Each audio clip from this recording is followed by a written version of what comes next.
Everyone, my name है शीतल वर्मा और आज हम लोग दिल्ली सल्तनत स्टार्ट करने वाले हैं। दिल्ली सल्तनत का टाइम पीरियड 1206 AD से 1526 AD के बीच में रहा है और इस टाइम पीरियड में दिल्ली पे 5 डायनेस्टीज़ ने रूल किया है। हम लोग वो देखते हैं। द स्लेव डायनेस्टी 1206 से 1290 AD जिसके फाउंडर थे कुतुबुद्दीन ऐबक। फिर खिलजी डायनेस्टी आती है जो 1290 से 1320 AD के बीच में थी जिसके फाउंडर थे जलालुद्दीन खिलजी। फिर तुगलक डायनेस्टी आती है 1320 से 1414 AD के बीच में जिसके फाउंडर थे Ghiyasuddin Tughlaq. And then we have Sayyid dynasty 1414 से 1451 AD के बीच में जिसके फाउंडर थे Khizr Khan. And lastly we have Lodi dynasty जो 1451 से 1526 AD के बीच में आती है जिसके फाउंडर थे बहलोल लोधी। अब जो स्टार्टिंग की 3 डायनेस्टी हैं that is slaves, Khilji and Tughlaqs, they were Turkish in origin. Sayyid dynasty का origin is disputed and the Lodis were Afghans. Now slave dynasty आज हम लोग स्टार्ट करने वाले हैं जिसका टाइम पीरियड 1206 से 1290 AD था और ये जो आप पिंक रीजन देख रहे हैं this belongs to slave dynasty. ये स्लेव डायनेस्टी का एम्पायर था। नाउ हम लोगों ने देखा भी कि कुतुबुद्दीन ऐबक ने स्लेव डायनेस्टी स्टैब्लिश की थी 1206 AD में और पिछले सेशन में हम लोगों ने देखा था कि कुतुबुद्दीन ऐबक कौन था। He was slave commander of Mohammad Ghori. Now Qutubuddin Aibak अपनी कैपिटल बनाता है लाहौर को। क्योंकि ऐबक बहुत ही दानवीर था, डोनेशन करता था, खैरात बांटता था, इसीलिए उसे लख बख्श का टाइटल दिया लोगों ने। Lakh Bakhsh means giver of lakhs. Aibak ने बहुत सारे कंस्ट्रक्शन वर्क्स किए। Qutub Minar at Delhi was one of them. Qutub Minar का नाम फेमस सूफी सेंट जो ख्वाजा कुतुबुद्दीन बख्तियार काकी हैं उनके नाम पे रखा गया है। इसके अलावा क्वैतुल इस्लाम मॉस्क दिल्ली में बनवाई उन्होंने। आदि दीन का झोपड़ा अजमेर में बनवाया। अब कुतुबुद्दीन ऐबक जो थे उन्होंने हसन निज़ाम को पेट्रोनाइज़ किया जिन्होंने ताज उल मासिर लिखी है और अब्दुल्ला सरहिंद को पेट्रोनाइज़ किया जिन्होंने तारीख़ मुबारक शाही लिखी है। अब ऐबक जो थे वो 1210 AD में उनकी डेथ हो जाती है वाइल प्लेइंग चौगान। चौगान क्या है? पोलो की तरह स्पोर्ट होता था। तो हॉर्स पोलो खेलते टाइम वो हॉर्स से गिर जाते हैं और उनकी डेथ हो जाती है लाहौर में। अब जो कुतुबुद्दीन ऐबक थे उन्होंने अपना सक्सेसर किसे बनाया था? अपने बेटे आराम शाह को। बट इल्तुतमिश जो उनके सन इन लॉ थे उन्होंने आराम शाह का मर्डर कर दिया और खुद थ्रोन पे बैठ गए। इल्तुतमिश का पूरा नाम था शमशुद्दीन इल्तुतमिश जो 1210 AD में थ्रोन पे बैठे। नाउ कुछ स्कॉलर्स जो हैं जैसे कि लैंडपूल और ईश्वरी प्रसाद वो कहते हैं कि Iltutmish was the real founder of Delhi सल्तनत। और ये जो स्टेटमेंट है ये बहुत बार मेंस में पूछ लिया गया है कि Iltutmish is known as real founder of Delhi Sultanate comment. अब हम वो डिस्कस करेंगे। तो सबसे पहला और इम्पॉर्टेंट पॉइंट ये था कि कुतुबुद्दीन ऐबक की जो कैपिटल थी लाहौर में उसे दिल्ली में शिफ्ट किया किसने? इल्तुतमिश ने। अब दिल्ली वो ये अगर आप मैप में ये देखें तो जो दिल्ली रीजन है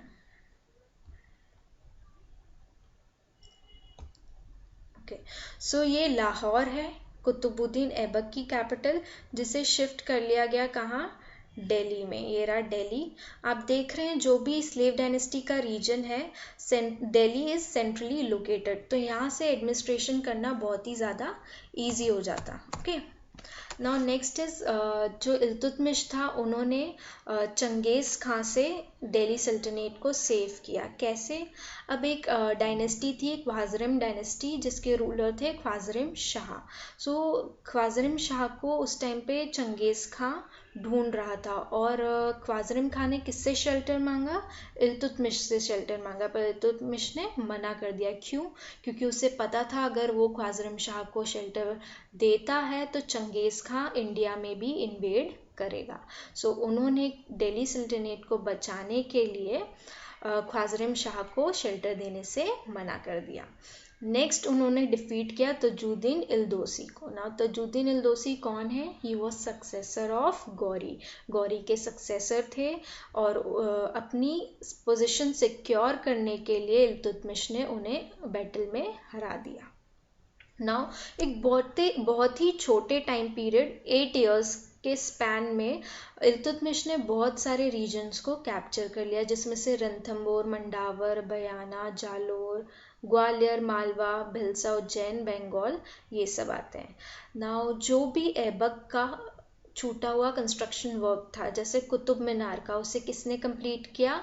इल्तुतमिश ने। नाउ इल्तुतमिश ने कुछ रिफॉर्म्स लाए सिविल एडमिनिस्ट्रेशन में, जिसमें से इक्ता system was one of them. इक्ता सिस्टम इम्पॉर्टेंट है from the point of view of mains. Now इक्ता सिस्टम क्या था, इसकी हिस्ट्री क्या है, लेट अस डिस्कस दैट।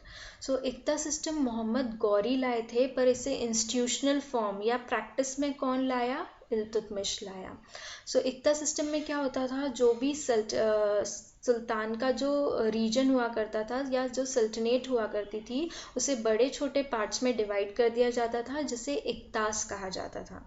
अब इक्तास की जो देखरेख करते थे उन्हें क्या कहा जाता था? इक्तदार या वाली कहा जाता था।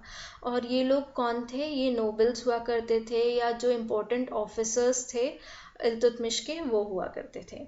Now Iltutmish was the first sultanate ruler जिसने स्टैंडिंग आर्मी रखना चालू कर दी, या तो फिर हम कह सकते हैं कि जो भी आर्मी का रिक्रूटमेंट या पेमेंट होता था या जो एडमिनिस्ट्रेशन होता था आर्मी का, वो किसके अंडर आने लगा?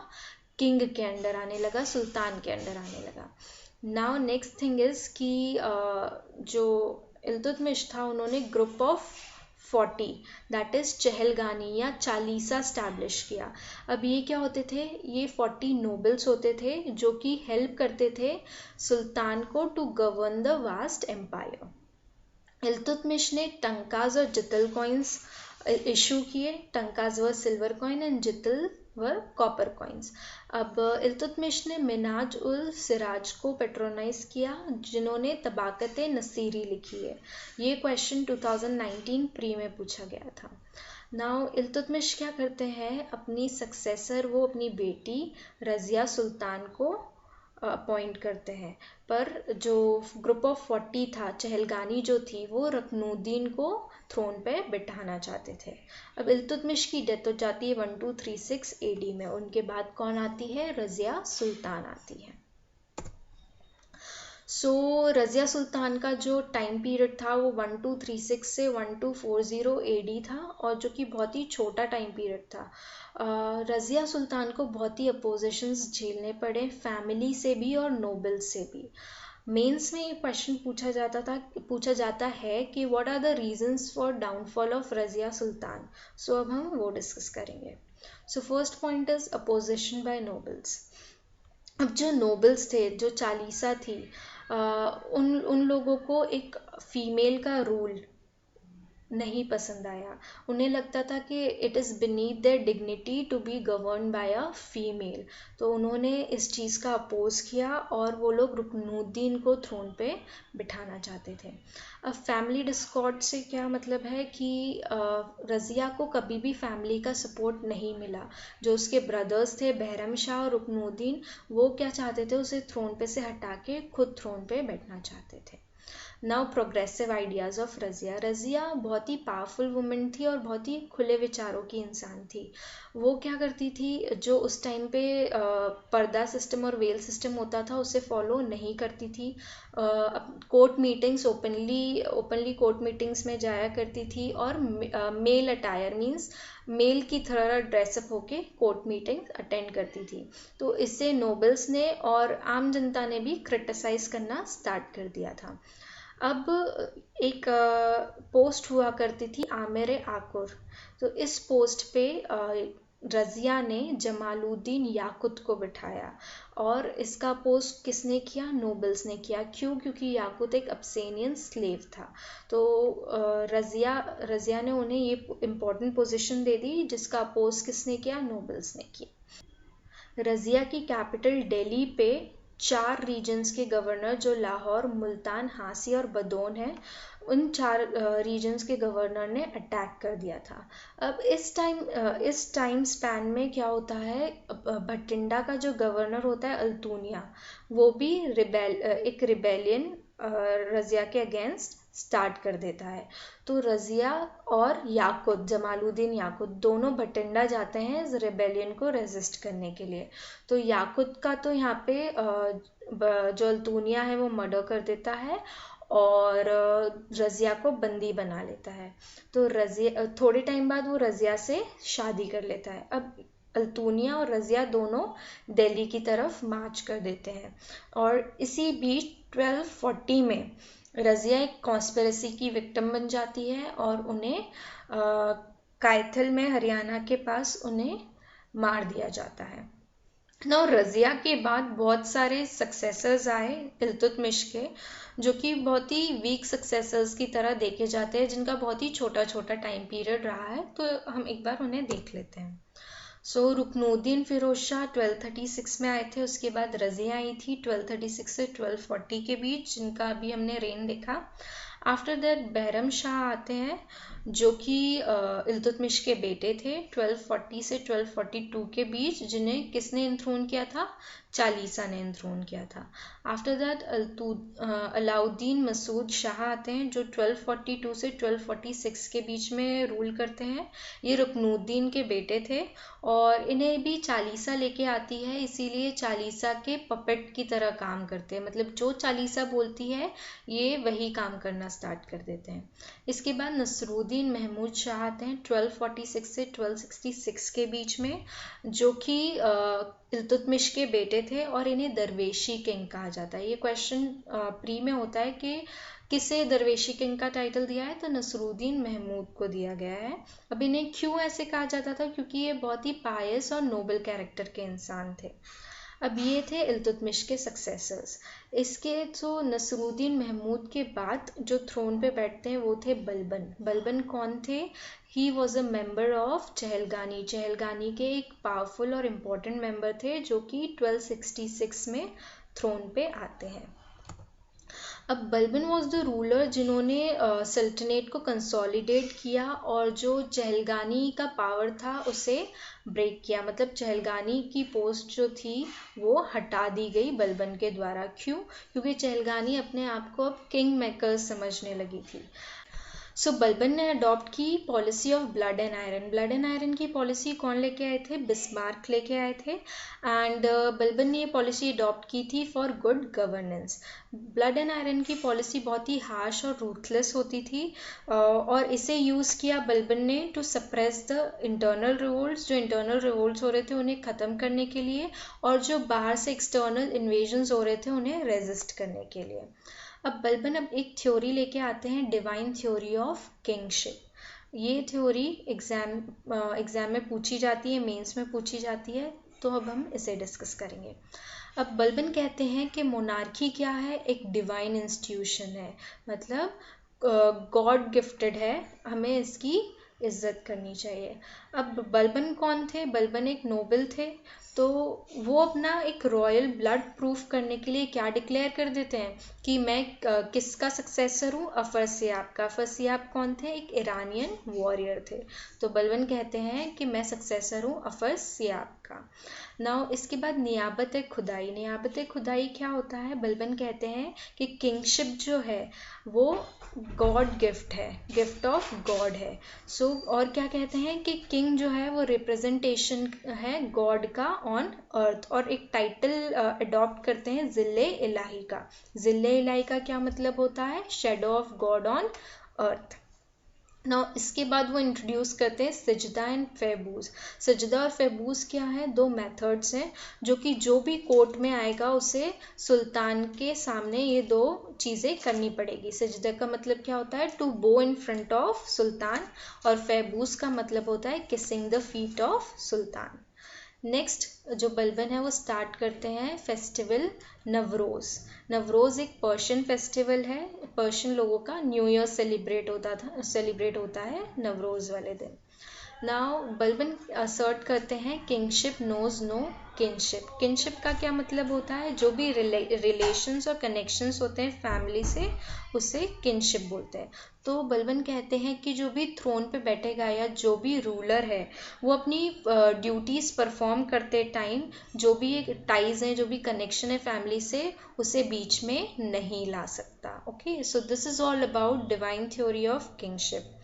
इसके बाद बलबन स्टैब्लिश करते हैं दीवाने अर्ज। दीवाने अर्ज क्या है, एक सेपरेट मिलिट्री डिपार्टमेंट है जो कि डिफेंस रिलेटेड मैटर्स देखता था। बलबन ने एक नेटवर्क स्टैब्लिश किया पूरे एम्पायर में, पूरे डोमिनियन में, नेटवर्क ऑफ स्पाइस।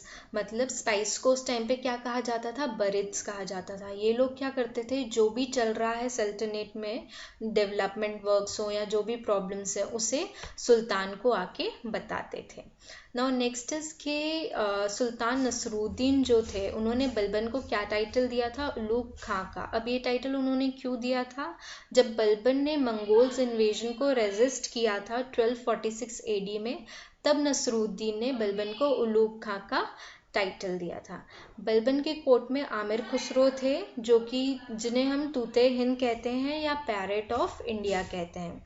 अब बलबन के बाद उनके ग्रैंडसन कैकुबाद थ्रोन पे बैठते हैं। ये उस टाइम पे 17-18 ईयर्स के थे और बहुत ही छोटा कार्यकाल है इनका, 3 ईयर्स का।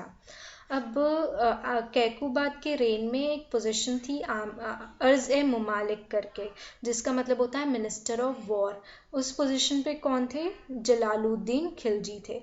जलालुद्दीन खिलजी ने क्या किया, जो भी नोबल्स और आमिर्स थे उन्हें मार दिया, और कुछ टाइम बाद कैकुबाद की भी हत्या कर दी गई उनके पैलेस में। और इसके बाद थ्रोन पे कौन आते हैं, जलालुद्दीन खिलजी आते हैं और अपनी डायनेस्टी स्टैब्लिश करते हैं, the Khilji dynasty. So next session में हम लोग खिलजी डायनेस्टी के बारे में पढ़ेंगे। सो आपको कोई भी क्वेश्चन हो स्लेव डायनेस्टी से रिलेटेड तो आप कमेंट सेक्शन में मेंशन कर सकते हैं। सो आज हम लोगों ने स्लेव डायनेस्टी देखी है, जो 1206 से 1290 एडी के बीच में रूल की है, जिसमें इम्पॉर्टेंट है इल्तुतमिश, रज़िया और Balban from point of view of MPPSC mains. So आप लोग अच्छे से पढ़िएगा इसे। Thank you, bye bye.